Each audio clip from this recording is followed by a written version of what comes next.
अस्सलामुअलैकुम, मैं हूं आयशा बख्श। रिपोर्ट कार्ड में खुशामदीद। डॉन लीक स्कैंडल रिपोर्ट आने से पहले ही तनाज़ात का शिकार। इंक्वायरी रिपोर्ट के मंजर आम पर आने से पहले ही वज़ीर आज़म के मुआविन खुसूसी तारिक फातिमी का तमाम इल्ज़ामात से इजहार लाताल्लुक़ी। कहा, मेरा इस मामले से कोई लेना देना नहीं है। तारिक फातिमी ने दो टोक जवाब दिया है, जबकि वज़ीर मुमलिकत बराए इत्तलात मरियम औरंगज़ेब का कहना है कि रिपोर्ट आने से पहले ही चहमगोइयाँ दुरुस्त नहीं है। मीडिया रिपोर्ट्स के मुताबिक डॉन लीक्स इंक्वायरी कमेटी ने वज़ीर आज़म के मुआविन खुसूसी तारिक फातिमी और राव तहसीन को ओहदों से हटाने की सिफारिश की थी, जबकि परवेज रशीद को क्लीन चिट दी है। कुछ देर पहले सामने आने वाली खबर के मुताबिक तारिक फातिमी ने मामले से मुकम्मल इजहार लाताल्लुक़ी किया है और मुस्ताफ़ी होने से भी इनकार कर दिया है। तारिक फातिमी का बयान एक ऐसे वक्त में सामने आया है जब डॉन लीक्स ने अपनी इंक्वायरी रिपोर्ट वज़ीर दाखिला चौधरी निसार अली खान के सुपुर्द कर दी है। उधर वज़ीर आज़म ने सिफारिशात पर अमल दरामद की मंजूरी भी दे दी है। अब इत्तलात के मुताबिक डॉन लीक्स पर इंक्वायरी कमेटी की रिपोर्ट आइंदा 24 घंटों में आने का इम्कान है। याद रहे कि डॉन लीक्स की तहकीकात के लिए जस्टिस रिटायर्ड आमिर रजा खान की सरबराही में 7 रुकनी कमेटी कायम की गई थी, जिसमें मोहतसिब आला पंजाब नजम सईद, सेक्रेटरी इस्टेब्लिशमेंट ताहिर शहबाज और FIA के डायरेक्टर डॉक्टर अनवर के अलावा इंटेलिजेंस ब्यूरो, मिलिट्री इंटेलिजेंस और ISI का एक नुमाइंदा भी शामिल था। सवाल यह है, क्या डॉन लीक्स का मामला सुलझने के बजाय उलझता जा रहा है? क्या मामला मुतनाज़े होने की वजह से सिविल मिलिट्री ताल्लुकात में बदगुमानी पैदा नहीं हो गई? सबसे अहम सवाल यह कि एक ऐसा शख्स जो सिरे से इल्जामात से इनकारी है, तो अब इंक्वायरी कमेटी की सिफारिशात की क्या हैसियत रह जाएगी? इसी पूरे मामले पर पैनल के सामने सवाल रखेंगे। पैनल में हमारे साथ इस्लामाबाद से इम्तियाज आलम, इरशाद भट्टी, शहजाद चौधरी और बाबर सत्तार, कराची से मजहर अब्बास, लाहौर से वीडियो लिंक पर हसन निसार। रिपोर्ट कार्ड का पहला सवाल आप सबके लिए। डॉन लीक्स तहकीकात हुकूमत के लिए मुश्किलात बढ़ रही हैं या कम हो रही हैं? इस पूरी सूरत हाल में जो सिफारिशात सामने आई, उसके बाद बदलती सूरत हाल, तारिक फातिमी का मुस्ताफ़ी होने से इनकार, मरियम औरंगज़ेब का ये कहना कि मरियम नवाज़ को ना मामले से जोड़ा जाए और साथ ही कि अभी इंतज़ार किया जाए रिपोर्ट का, हुकूमत के लिए मुश्किलात बढ़ रही हैं या कम हो रही हैं? शहजाद चौधरी साहब। आयशा, डॉन लीक्स बदकिस्मती से हमारी तारीख़ का एक ऐसा फैसेट है, एक ऐसा अलमिया है जो कि न सिर्फ बहुत ही ख़तरनाक था बल्कि शर्मनाक भी है। इसके बारे में खुशकिस्मती हमारी ये है कि इस पर बहुत ज़्यादा बहस हमारे डिस्कोर्स का हिस्सा नहीं बनी, क्योंकि जब आपका प्राइम मिनिस्टर हाउस जो है वहाँ से कोई चीज़ लीक हो और इस नौयत की हो जो कि आपके दिफाई अदारों के ऊपर, उनके रोल के ऊपर, उनके किरदार पे किसी किस्म की कोई स्पेकुलेशन हो, चाहे मगोइयाँ हों, उसको फिर एक ख़बर की जीनत बनाया जाए, फिर एक अखबार और उसका एक बड़ा ही क्रेडिबल सहाफ़ी जो है बदकिस्मती से उसका अलाकार बन जाए, तो ये वो एक पूरी चेन है जो कि आपको इस्टेब्लिश ये करती है कि ये एक इतना प्लान करके इस तरीके से कहानी बुनी गई है जिसमें कि मकसद सिर्फ और हदफ आपकी अफवाज हैं या अफवाज के इदारे हैं या उनकी तज़हीक है। ये है वो ये वो कहानी है जिसको कि मेरा ख्याल है कि पाकिस्तान में पाकिस्तान के फ़ौजी इदारों ने और तमाम लोगों ने और मेरे ख्याल में मीडिया ने भी बड़ी हद तक इस पर थोड़ी सी करम फरमाई की और इसको हमने ओवरलुक किया। अब वजह यह है कि मैं तो खुशकिस्मती समझता हूँ कि हमारा सिविल मिलिट्री जो रिलेशनशिप है वो इतना बेहतर तरीके से अब बेहतर होता जा रहा है। बहुत बेहतर अगर नहीं भी हुआ तो होता जा रहा है, इम्प्रूवमेंट है। अब उस सिलसिले में इसके ऊपर जिस किस्म का भी एक्शन लिया जाएगा तो एक तरह से वो शायद पूरे तरीके से सेटिस्फाई ना करे उसकी उन मकासद को जो कि गालिबन इस तरह की चीज़ के ऊपर होने चाहिए।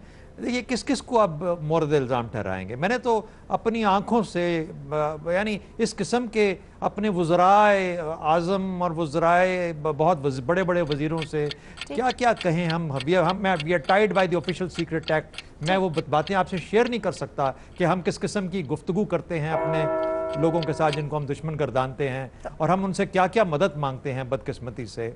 तो मैं बस इस बात को यही रहने दीजिए। मेरा ख्याल है कि जो भी हो इसको इधर भूल जाना चाहिए। This was a sad episode, इसको बंद करके, इसका चैप्टर बंद करके मजमून ठप दें और आगे चलें। हमने मुश्किल वक्त भी देखे हैं, इससे ज़्यादा भी शायद होंगे, लेकिन मेरा ख्याल है ये भी एक बहुत बड़ा कड़ा इम्तिहान था और एक बेहतर तरीके से बस कम हो रही है। मुश्किलात तो देखिए, हुकूमत हर एक ने अपना अपना जो बोया है उसको काटना है। मुझे नहीं पता हुकूमत की मुश्किलात कम होंगी, इसका उससे कोई ताल्लुक नहीं है। मैं ये समझता हूँ कि फ़ौज मैं ये समझता हूँ कि फ़ौज जिसकी के ज़्यादा बड़ी कंप्लेन थी वो अपने तौर पे इस सागा को, इस कहानी को और इस अलमिया को पीछे छोड़ के आगे जाना चाहती है। इसका मतलब है फिर कम हो रही है मुश्किलात। मुश्किल इंशाल्लाह अल्लाह खैर करेगा, अल्लाह खैर करेगा। सैड बेहतरी एपिसोड की तरफ बंद करें, जिस इदारे को तहफ़्फ़ुज़ात थे वो इसे ख़त्म करके साइड पर रखना चाहते हैं। हसन निसार साहब, शहजाद साहब इसे तारीख का अलमिया भी कह रहे हैं, आप किस तरीके से देखें? क्या डॉन लीक्स तहकीकात हुकूमत की मुश्किलात बढ़ा रहा है, कम कर रहा है?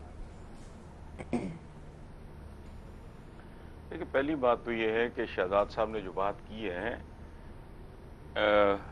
अच्छा आयशा, मेरी अपनी आवाज़ की ना एको मुझे डिस्टर्ब कर रही है। ठीक है, चेक कर लेते हैं। अच्छा, बहरहाल हैरत का इजहार इसलिए नहीं होना चाहिए, ये वही लोग हैं जिनकी एक गुज़श्ता हुकूमत के दौरान अमेरिकन अखबारों में रोगामी के इश्तिहार छपे थे जो इन लोगों ने स्पॉन्सर किए थे। सो इनसे इस तरह की हरकत की तवक्को वो को बईद बात नहीं है। एक बात, अब सिफारिशात चलते ही पंक्चर हो गई हैं तो इसमें ज़ाहिर है मेरा आपका तो कोई कसूर नहीं। हैरत मुझे इस बात पे हो रही है कि तारिक फातमी साहब के बारे में मेरा ख्याल था कि वो ख़ास से स्पाइनलेस आदमी हैं। मुझे खुशी हुई है और मैं माजरत खा हूँ उस तासुर पे जो न जाने मैंने कैसे कायम कर लिया था सुनी सुनाई बातों पे कि उनकी स्पाइन है और मजबूत है। एक बात जो शहजाद साहब ने कही ना कि अल्लाह खैर करेगा, ये कुछ लफ्ज़ हैं, कुछ जुमले हैं जो हम लोग ज़िंदगी में इस्तेमाल करते हैं। हरकतें और करतूतें इंसानों की अल्लाह पाक ने जन्नतें और दोज़खें इसीलिए बनाई हैं। वो रहमतुल्लिल आलमीन का रब 70 माओं से ज़्यादा प्यार करने वाला रब, उसने जहन्नुम भी दहकाए हैं। खैर उसकी मशरूत है।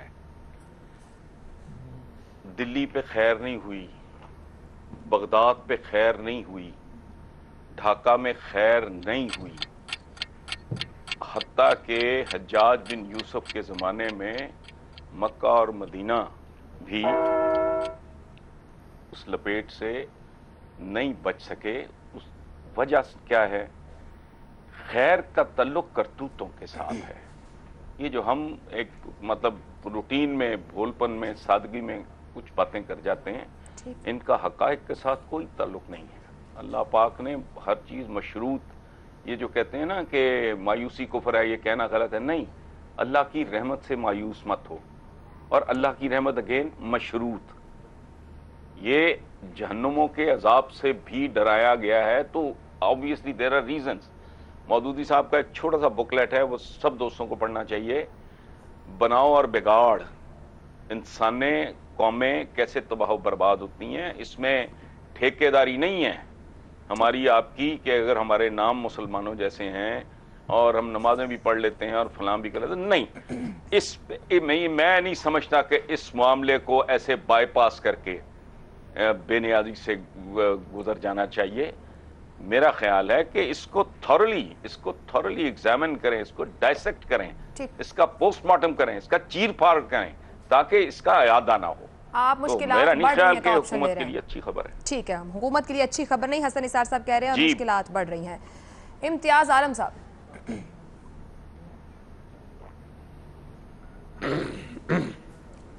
देखिए 40-45 साल से मैं शोबा सहाफ़त से मुंसलिक हूँ। एक या दूसरी सूरत में ख़बरें दुनिया भर में प्लांट होती हैं, सभी प्लांट करते हैं। मैं पाकिस्तान के हर हफ्ते के अखबारात गिनवा सकता हूँ, ख़बरें गिनवा सकता हूँ कि ये कहाँ से आई है, ये कहाँ से आई है, ये कहाँ से आई है। और पुलिस डिपार्टमेंट से लेकर महकमा जंगलात से लेकर तमाम महकमे और तमाम इदारे स्टोरीज प्लांट करते हैं, कुछ छपती है, और हमने कभी इस तरह तफ्तीश नहीं की। ये क्यों मामला बहुत ज़्यादा बन गया, मैंने पहले भी कह चुका हूँ। जैसे सीरियल की जैसी स्टोरी है, मैं अभी आपको 10 स्टोरीज लिखता हूँ जिसमें कम से कम 4 हेडलाइन बन सकती हैं पाकिस्तानी अखबारात की, और विदाउट एनी सोर्स, और वो अनडिनाएबल होंगी। ऐसा गैस होगा वो, और ये गेस्टिमेट करते हैं जर्नलिस्ट, एनालिसिस करते हैं और उसे खबर की सूरत में छापते हैं।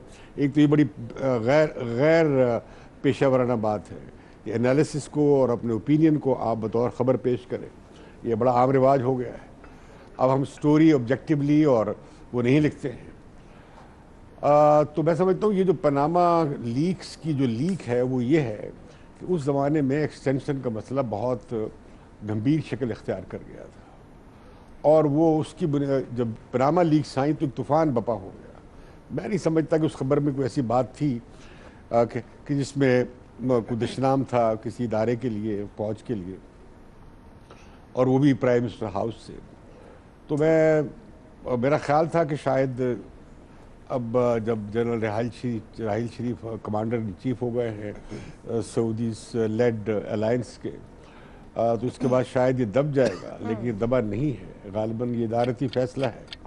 इसका एक इम्प्रेशन तो ये जाएगा कि इदारे ने सेंश्योर कर दिया है हुकूमत को और उसके 2-3 अफसरों को के खिलाफ कार्रवाई कर दी है। इसका मैसेज गलत जाएगा, लेकिन दर हकीकत मुझे इत्तफाक है एयर मार्शल साहब की इस बात से कि आजकल सिविल मिलिट्री ताल्लुकात काफ़ी मतवाजन हैं, ठीक, और वैसे नहीं हैं जैसे पहले थे। लेकिन अपोजिशन इससे और हम मीडिया वाले इससे दूसरा, ख़ास तौर पर ये जो फैसला आया है उसके बाद इसे, और उसमें जो ISI और MI के अफसर बैठेंगे और जिसके हवाले से ISPR का स्टेटमेंट आया है, तो इसे लोग गैर ज़रूरी तौर पर मिलाने की कोशिश करेंगे।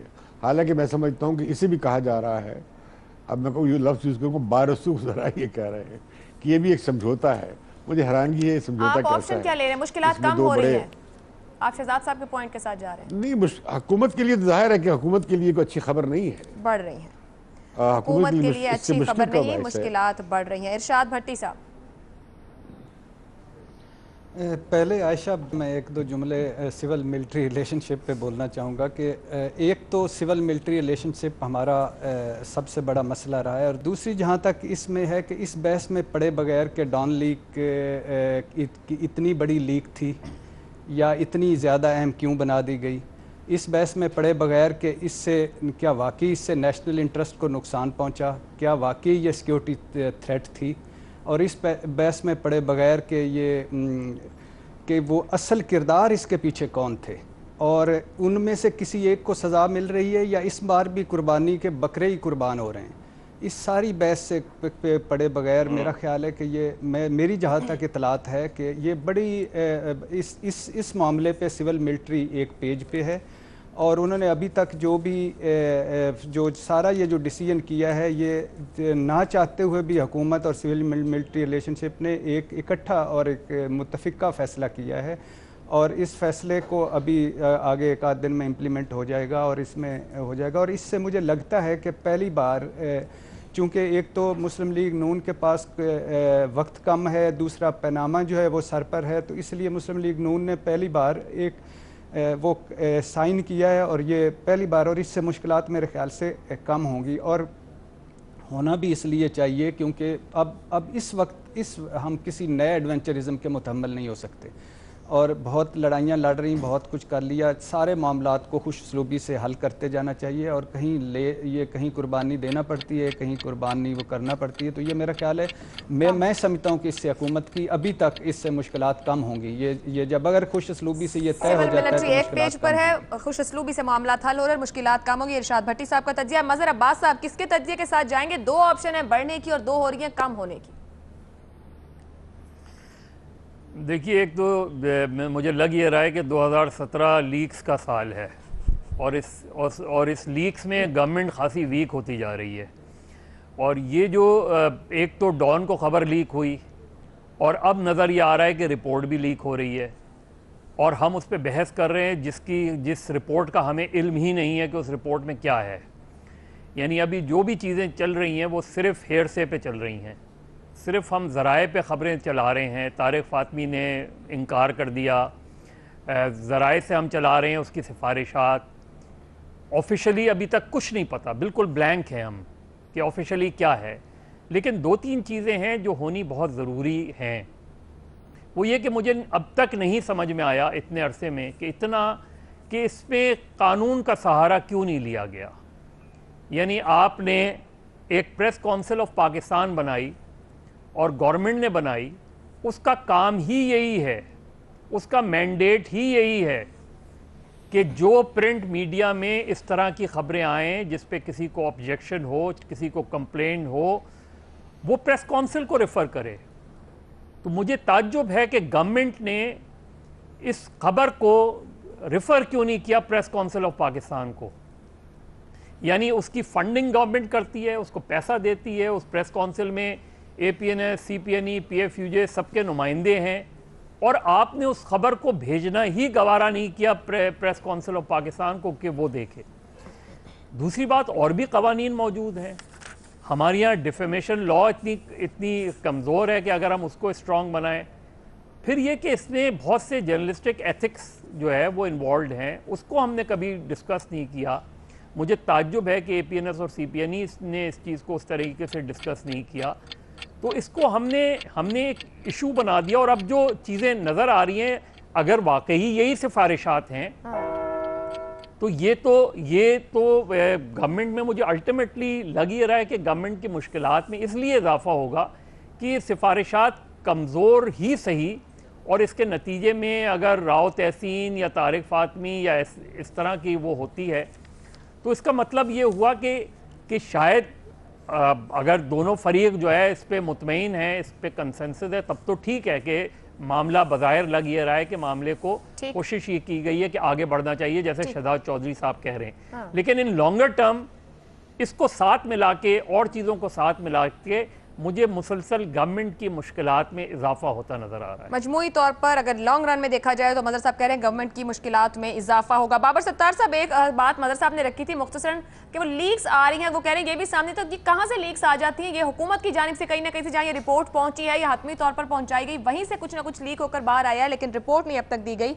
आप क्यों ऑप्शन लेंगे? हुकूमत अपने लिए मुश्किलात पैदा कर रही है या फिर कम कर रही है?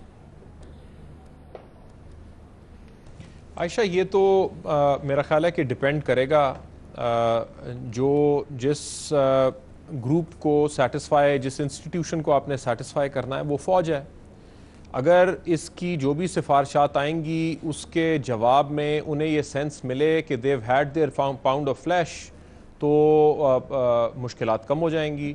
अगर ये लगा कि आपने उतना नहीं किया जितना आपको करना चाहिए था, उतनी कुर्बानी नहीं दी जितनी देनी चाहिए थी, अच्छे बड़े बकरे नहीं कुर्बान किए आपने, तो फिर शायद मुश्किलात ना कम हो। जिस भी वजह से ये चीज़ स्टार्ट हुई, लेकिन जब इस तरह की चीज़ें स्टार्ट हो जाएं तो वो एक अपना मोमेंटम इख्तियार कर लेती हैं, फिर एक इंस्टीट्यूशनल एक्सपेक्टेशंस डेवलप हो जाती हैं। अब एक आर्मी चीफ ये स्टार्ट करके चले गए, एक दूसरे आर्मी चीफ आ गए। अब अगर कुर्बानी छोटी है तो अंदर खाने तो ये बातें होंगी कि जी अगर राहील शरीफ साहब होते तो कुर्बानी बड़ी होती, अब ये नए चीफ आए हैं, पता नहीं कुर्बानी। सो इस तरह की फिर चैम गोइयाँ यहाँ पे स्टार्ट हो जाएंगी। देखिए, मेरे ख्याल से तो एक इंतहाई फ्रिवलस हम इशू के अंदर फंसे रहे हैं, और बिल्कुल हिपोक्रेसी के साथ हमने इसके ऊपर कॉन्वर्सेशन की है। हमारा एक इशू सिविल मिलिट्री इम्बैलेंस है, उस इशू के अंदर हम कभी ये खुल के बात ही नहीं कर सकते। यानी जो सिविलियन, बेशक प्राइम मिनिस्टर हो, वो भी सिक्योरिटी रिस्क है, वो भी सिक्योरिटी इश्यूज़ के ऊपर बात नहीं कर सकता, सवाल नहीं पूछ सकता। एक खबर लीक ये हो गई कि बैठ के आपने ISI चीफ को कहा, या कोई उनके दरमियान ऐसी कॉन्वर्सेशन हो गई जो लोग नहीं एक्सपेक्ट कर रहे थे, वो लीक करवा दी या हो गई, या जो भी हुआ। क्या वजह है? हम जो की इश्यूज़ हैं हमारे इस मुल्क के, कि भाई अगर इंटरनल सिक्योरिटी के इश्यूज़ हैं, नेशनल सिक्योरिटी के इश्यूज़ हैं, इंटेलिजेंस रिलेटेड इश्यूज़ हैं, तो उन पर बात क्यों नहीं हो सकती? अगर आप खुल के बात नहीं करेंगे तो फिर कैसे पता चलेगा पहले क्या गलतियां हुई, बाद में क्या गलतियां हुई? हम इसी चीज़ में फंसे हुए हैं। कितनी खबरें हैं जो दूसरी साइड से लगती हैं, कितनी खबरें हैं जो प्रेस रिलीज बन के ISPR रिलीज कर देती है, बाकी चीज़ें होती हैं, उसके ऊपर सब कहते हैं देखें जी अब तो उन्होंने भी ये कह दिया। उस दिन जरदारी साहब फरमा रहे थे कि जी अब तो ISPR जर्नैलों ने भी कह दिया गो नवाज गो। इस पे हमें शर्म नहीं आती, हमारी पॉलिटिकल इस्टेब्लिशमेंट को भी शर्म नहीं आती। इसमें एक्चुअल शर्म का मकाम यह है कि प्राइम मिनिस्टर को ये पोजीशन लेनी चाहिए थी कि अगर ये डिस्कशन हुई तो इसमें क्या गलत है कि डिस्कशन हो गई। लेकिन ऑब्वियसली अगर वो ये पोजीशन लेते तो फिर वो 99 की तरफ शायद बात चली जाती। तो इसमें बहुत सारी ऐसी बातें जो हम खुल के नहीं कर सकते अनफॉर्चुनेटली। तो अल्लाह करे कि जो शहजाद साहब जिस तरह से कह रहे हैं उस तरह से ये क्लोजर की तरफ बात जा रही हो तो बड़ी अच्छी बात होगी अगर जा रही है उस तरफ। आप ऑप्शन ले रहे हैं या नहीं ले रहे?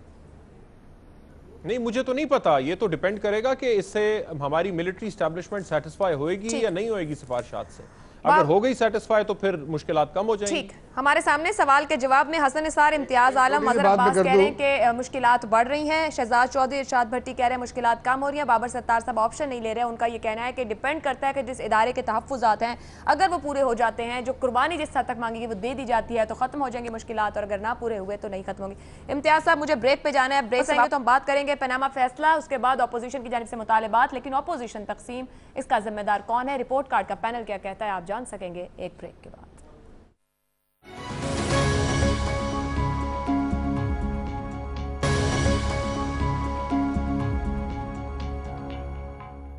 रिपोर्ट कार्ड में एक बार फिर खुशामदीद। सुप्रीम कोर्ट की जानिब से पनामा केस का फैसला आने के बाद अपोजिशन जमातें जहां वजीर आजम से इस्तीफे का मुतालबा कर रही हैं, तो वहीं पाकिस्तान पीपल्स पार्टी और तहरीक इंसाफ एक दूसरे पर कड़ी तनकीद करती दिखाई देती हैं। मुल्क की दो बड़ी अपोजिशन जमातों के दरमियान फासले इस कदर बढ़ चुके हैं कि आज साबिक सदर आसिफ जरदारी ने मालाकंड एजेंसी में जलसा आम से खिताब करते हुए गो नवाज गो के नारे के साथ साथ गो इमरान गो जाली खान गो के नारे भी लगवा दिए। आसिफ अली जरदारी का कहना था कि जाली खान लोगों को बेवकूफ़ बना रहा है। इससे पहले मर्दान में जलसे से खिताब में आसिफ जरदारी ने मियां नवाज शरीफ के साथ साथ इमरान खान को हरफ तनकीद बनाया।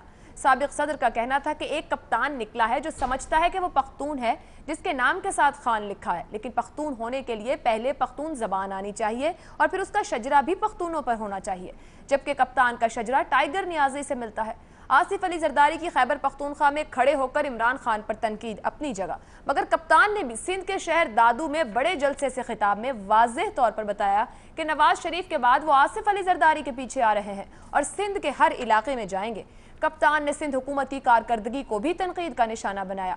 गो नवाज गो तहरीक के साथ साथ पीपल्स पार्टी और तहरीक इंसाफ एक दूसरे पर तनकीद अपनी जगह कर रहे हैं, मगर जमात इस्लामी भी तहरीक इंसाफ के साथ खड़े होने के बजाय मुस्लिम लीग काफ की क़यादत में 4 जमाती इत्तेहाद का हिस्सा बनने के लिए मुलाकातें कर रही है। ये अपोजिशन क्या कर रही है और क्यों तकसीम दिखाई दे रही है, इसी पर बात करेंगे। सवाल पैनल के सामने इस तरह से है, पनामा फैसले के बाद अपोजिशन तकसीम जिम्मेदार कौन है? दो ऑप्शंस दे रहे हैं, दो जमातों के नामों के सरबराहान के, इमरान खान या आसिफ अली जरदारी। मुनक़सिम अपोजिशन के पीछे आप क्या समझते हैं, इनमें से कौन सा लीडर है? बाबर सत्तार साहब। आयशा, दोनों जिम्मेदार हैं, बाकियों को भी इसमें नाम शामिल कर दें। देखिए, इलेक्शन सीज़न की तरफ अब जा रहे हैं, इसमें हर एक ने अपनी अपनी सियासत को परसू करना है। इसमें तो कोई मेरा ख्याल है कुछ सोफिस्टिकेटेड तबसरे की गुंजाइश नहीं है। आसिफ अली जरदारी साहब ने जो पहली पनामा की जब जजमेंट आई उस पर उन्होंने पहली बात ये की और बड़ी क्वेश्चनेबल गुफ्तगू की कि ये फ़ैसला ऐसा है वैसा है, एथनिक डिवाइड्स क्रिएट करने की कोशिश की। मेरा ख्याल है इंतहाई ख़राब सियासत है ये कि आप एथनिसिटी, हर जगह आप एथनिसिटी, आज भी सीपैक के ऊपर आप बात कर रहे हैं कि जी पंजाब खा गया। ये एक ज़माने में ये एक नेशनल पॉलिटिकल पार्टी थी, चारों सूबों की जंजीर, बेनज़ीर की बातचीत होती थी। अभी आप ऐसे कॉर्नर में गए हैं कि आप एथनिक बायस और प्रेजुडिस को विप अप करने के अलावा आपके पास बात नहीं है। इंस्टीट्यूशंस को भी आप उसी तरह से बुरा भला कह रहे हैं। एक तरफ वो ये फरमा रहे हैं कि जी ये जजेस जो थे ये पंजाबी प्राइम मिनिस्टर के खिलाफ फैसला नहीं दे सके, और दूसरी तरफ उसी सांस में फरमा रहे हैं कि ये हमने तो बड़ा समझाया था इमरान खान को कि अदालत ना जाओ, और ये अदालत चला गया तो फैसला फिर इस तरह का आना था, हम तो चाहते थे कि कानून साजी करते। तो अब अकल की बात है कि अगर तो कानून के लिहाज से यही फैसला आना था तो फिर अदालत को बुरा भला क्यों कह रहे हैं, और अगर फैसला मुख्तलिफ आना चाहिए था तो फिर इमरान खान को बुरा भला क्यों कह रहे हैं। तो कोई लॉजिकल कंसिस्टेंसी नहीं है जो वो गुफ्तगू फरमा रहे हैं। लेकिन ये बड़ी एक नेचुरल चीज़ है, पॉलिटिकल इंटरेस्ट है हर पॉलिटिकल पार्टी के। इस वक्त एक सिचुएशन क्रिएट हुई है जिसमें इस अनसर्टनिटी की सिचुएशन में हर एक अपना बेनिफिट डिराइव कर रहा है और वो बेनिफिट्स अलाइन नहीं है इन पार्टीज़ के। इस वजह से हमें ये लड़ाई झगड़ा नज़र आ रहा है। ठीक, बाबर सत्तार साहब ने दोनों का ऑप्शन लिया और सियासी मफादात की बात किया। मजहर अब्बास साहब, लेकिन गोल या मकसद तो एक, पनामा फैसले के बाद ये सब कह रहे हैं कि वजीर आजम नवाज शरीफ इस्तीफा दें। अगर इतने तकसीम है और अपने अपने सियासी मफाद को लेकर चलेंगे तो फिर इनको कुछ हासिल तो नहीं होगा। देखिए, ये सियासी अखलाकियात का मुंह बोलता सबूत है कि सिराजुल हक चौधरी शुजात से मिल रहे हैं, इमरान खान गुलाम मुस्तफ़ा खड़ से मिल रहे हैं, नवाज शरीफ साहब पनामा में फंसे हुए हैं। वैसे तो अपोजिशन पनामा से पहले कौन सी मुत्तहिद थी जो पनामा के बाद तकसीम हो गई, तो मुत्तहिद तो अपोजिशन रही नहीं। असल में पहले जो 90s में या 80s में जो इत्तेहाद बनते थे वो कोई बनाता था इत्तेहाद, अब वो बनाने वालों ने इत्तेहाद बनाना छोड़ दिया है, तो अब इत्तेहाद बनने में मुश्किलात पेश आती हैं। और इसीलिए मुझे लगता है कि 2-3 इलेक्शन के करीब 2-3 इत्तेहाद बनेंगे और फिर कोशिश होगी कि अगर नवाज़ शरीफ साहब से जरदारी साहब के मामलात तय नहीं हुए इलेक्शन के करीब तक या इलेक्शन के बाद तक, तो फिर अपोजिशन का एक इत्तेहाद बनेगा। लेकिन इमरान खान अपने आप को उन लार्जर ग्रैंड अलायंस से दूर रखना चाहते हैं, और मेरा ख्याल है ये बेहतर सियासत है, क्योंकि अलायंस की पॉलिटिक्स में इमरान लूज़र होंगे। अगर इमरान, जिस तरह शेख रशीद साहब उन्हें मशवरा दे रहे हैं कि छोटी जमातों से इत्तेहाद कर लें, Imran Khan will be the loser अगर वो इस तरह के इत्तेहाद के साथ जाते हैं। भुट्टो ने कभी भी अलायंस नहीं बनाए, भुट्टो ने अलायंस की पॉलिटिक्स नहीं की। इमरान खान अलायंस की पॉलिटिक्स करेंगे, नुकसान उठाएंगे, उनका वर्कर डीमोरलाइज्ड हो जाता है। जब भी आप इत्तेहाद में जाते हैं आपको कॉम्प्रोमाइज़ करने पड़ते हैं। इसी तरीके से इस वक्त जो दूसरी जमातें हैं उनके लिए ऑप्शन कोई नहीं है माँ सिवाय इसके कि जमात इस्लामी MMA को रिवाइव कर ले। अब जमात इस्लामी एक तरफ मौलाना फजलुर रहमान के साथ खड़ी होगी और दूसरी तरफ इमरान खान के साथ खड़ी होगी। ये भी एक बड़ा दिलचस्प इत्तेहाद बनेगा अगर बना तो। मेरा ख्याल है और ये इलेक्शन, जिस तरह अभी कहा था कि इलेक्शन पॉलिटिक्स है और ये आने वाले महीनों में हमें और ज़्यादा नज़र आएगी, लेकिन उस तरह की ग्रैंड अपोजिशन अलायंस या उस तरह की 77 तर्ज की जो मूवमेंट है वो अब होती नज़र नहीं आ रही, क्योंकि उस तरीके से जिस तरह पॉलिटिक्स की जाती थी वो तब्दील हो गई है अब। तो मज़हर साहब, जिम्मेदार कौन है इस तकसीम अपोजिशन? ये मकसद इनका एक है, वो नारा एक लगा रहे हैं, लेकिन लाइन एंड लेंथ हर कोई अपनी अपनी रख के खेल रहा है। ऑप्शन ले रहे हैं, नारा भी अलग अलग है ना। देखिए नारा भी अलग अलग है ना। मुतालबा सबने किया इस फैसले के बाद। वो सब वजीर आजम, इसलिए कि टारगेट तो गवर्नमेंट ही होती है ना, टारगेट एक दूसरे थोड़ी होते हैं, लेकिन सब अपनी सतह पे जो है वो इस चीज़ को। इमरान खान जब गो जरदारी कहता है या गो नवाज कहता है तो इमरान कोई नया नारा तो नहीं दे रहा, ठीक, वो तो शुरू से यही बात कह रहे हैं। जरदारी साहब ने गो नवाज गो का नारा ऐड किया है, गो नवाज गो का नारा उनका ऐड हुआ है। ये 2013 के पीछे आपके जिम्मेदार किसी का नाम लेंगे, ऑप्शन लेंगे? ऑपोजिशन मुत्तहिद ही नहीं है। देखिए मुत्तहिद पनामा से पहले कौन सी थी, तो ये मेरा ख्याल है ऑपोजिशन के ये पॉलिटिकल इंटरेस्ट हैं, इसमें आप किसी को एक को जिम्मेदार नहीं करार दे सकते। हसन निसार साहब। आयशा बख्श साहिबा, आपने PTI और पीपल्स पार्टी को दो बड़ी जमातें करार दे के ज्यादती की है, फाउल। पाकिस्तान पीपल्स पार्टी माजी है, PTI मुस्तकबिल है। अच्छा, अब आपका सवाल कि इमरान खान, देखें, द ओनली जेन्युइन ऑपोजिशन है इस मुल्क की और उसको इसी तरह रहना चाहिए। जरदारी साहब भारी नहीं, बहुत हल्के हैं। लव बर्ड्स या हमिंग बर्ड के पर जितना वजन भी अगर इनका हो सियासी, तो मेरे लिए हैरान कौन होगा। और मैं आपसे नहीं, मैं अब तो चंद साल हो गए इस बात को, मरहुमा मगफूरा इसको कहते हुए। ख्वाजा आसिफ ने याद है क्या कहा था कि चंद दिनों की बात है, बड़े इस्तेहज़ाइया अंदाज में, कि लोग पनामा शनामा भूल जाएंगे। दरअसल ख्वाजा आसिफ भूल गया कि अब इमरान खान जैसा अनथक बंदा मैदान में है। सिर्फ एक आदमी है इस मुल्क में जिसको इस बात का क्रेडिट जाता है कि उसने पनामा को मरने नहीं दिया, जिंदा रखा और यहां ले आया जहां वो पहुंचा हुआ है। और कहां पहुंचा हुआ है? पनामा को स्टोव से उठा के इंडस्ट्रियल बर्नर के ऊपर रख दिया गया है, जिसका टोटल क्रेडिट सिर्फ एक बंदे को जाता है और उसको तन्हा लड़ना चाहिए। हार जीत सानवी बात है। वो कहते हैं ना कि वो जिस धज से कोई मक्तल में गया वो शांत सलामत रहती है। वो वाहिद जेन्युइन आवाज है, जेन्युइन बात कर रहा है और बैक वक्त इतने महाज खोल रहा है, तो अवाम का साथ उसके लिए काफी होना चाहिए। इनके साथ मिलके वो जीतेगा भी तो हार जाएगा।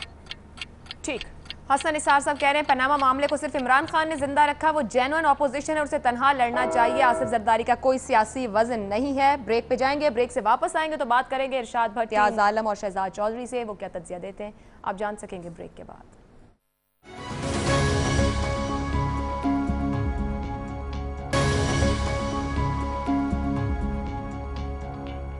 पनामा फैसले के बाद ऑपोजिशन तकसीम जिम्मेदार कौन है, आसिफ जरदारी या इमरान खान? इरशाद भट्टी साहब।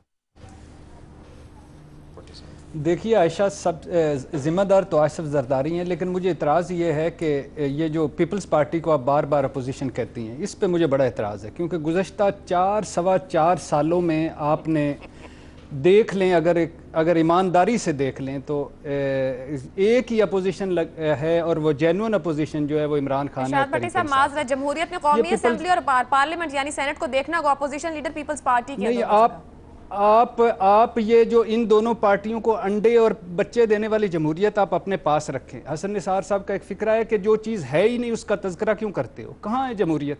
अगर आपके पास है तो आप रखें अपने पास और खुश रहें उसके साथ। मुझे तो नहीं जमहूरियत मिली।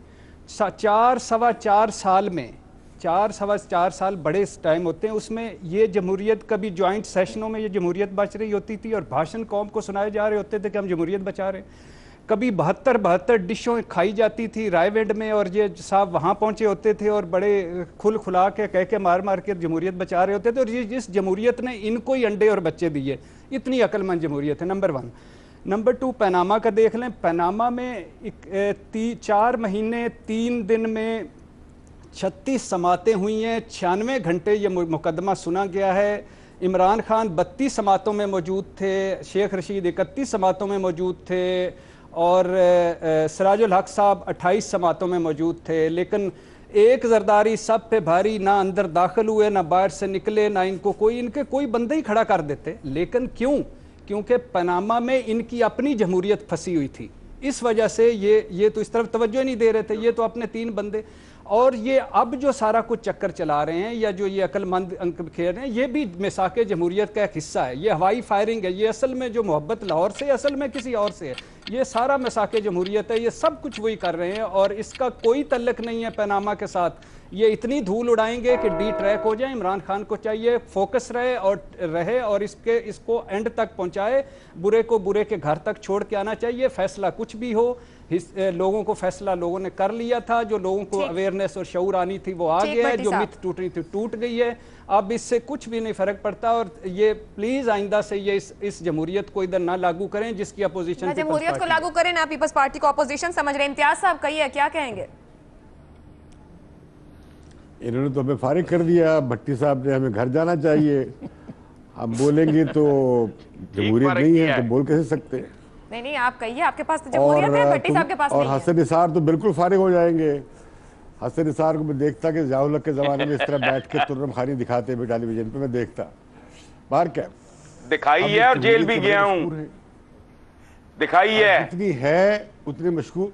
अब अर्ज करने दे, मुझे इमरान खान की तरफ से पैगाम आया कि उसने आपका मशवरा नहीं सुना, क्योंकि हुए तुम दो जिसके दुश्मन उसका आसमां क्यों हो। हसन निसार उसने सुना नहीं है, उसे अब तक खबर नहीं पहुंची है। अच्छा, बात की तरफ आते हैं।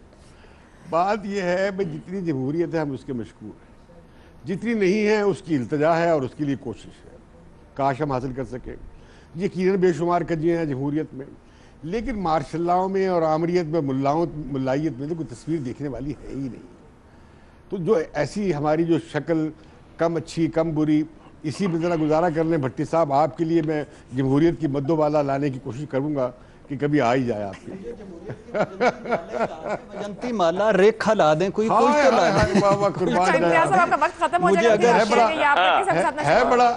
ला दें। अगर सोनाक्षी शैना नहीं और माधुरी नहीं है तो वजंती माला।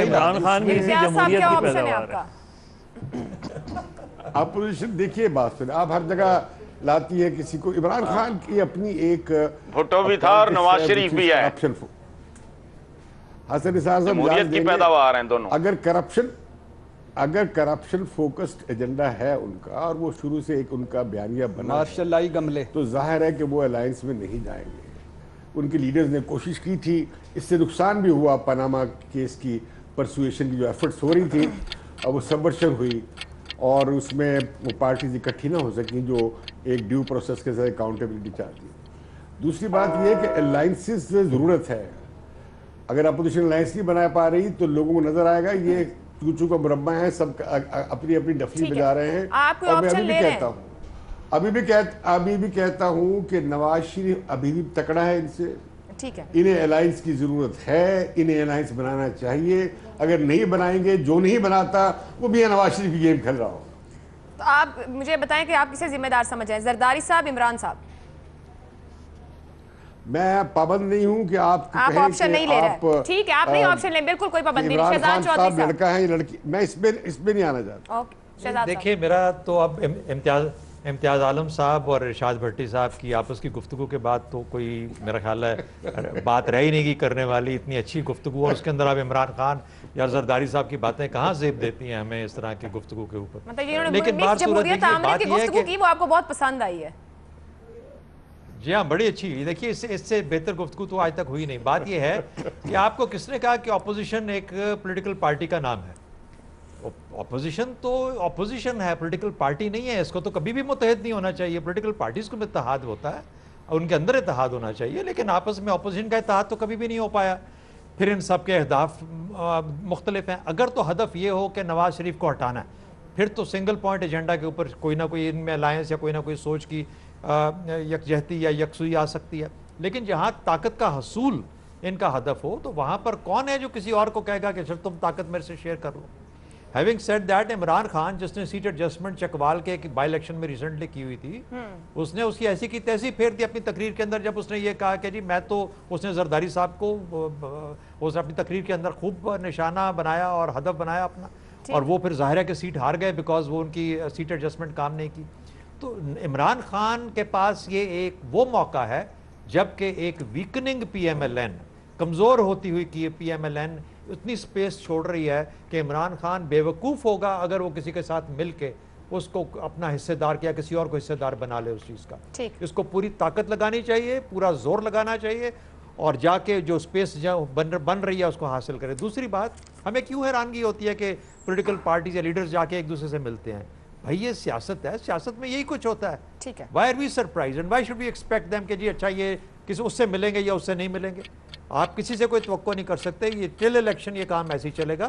फिर जब नतीजा आएगा उसके बाद फिर अलायंसेस अगर कोई बने गवर्नमेंट के, देखेंगे किस किस्म के बनते हैं गवर्नमेंट के हसूल के लिए, वरना फिलहाल तो मामला उसको ऐसे फिलहाल ये सियासत हो रही है। और सियासी अखलाकियात पर मजहर साहब ने बात कर दी कि सियासी अखलाकियात ही हैं, और यही कुछ शहजाद साहब कह रहे हैं कि इलेक्शन तक देखने को नजर आएगा। प्रोग्राम आपने देखा, फीडबैक हमें दे। मुझे इजाजत दीजिए, अल्लाह हाफ़िज़।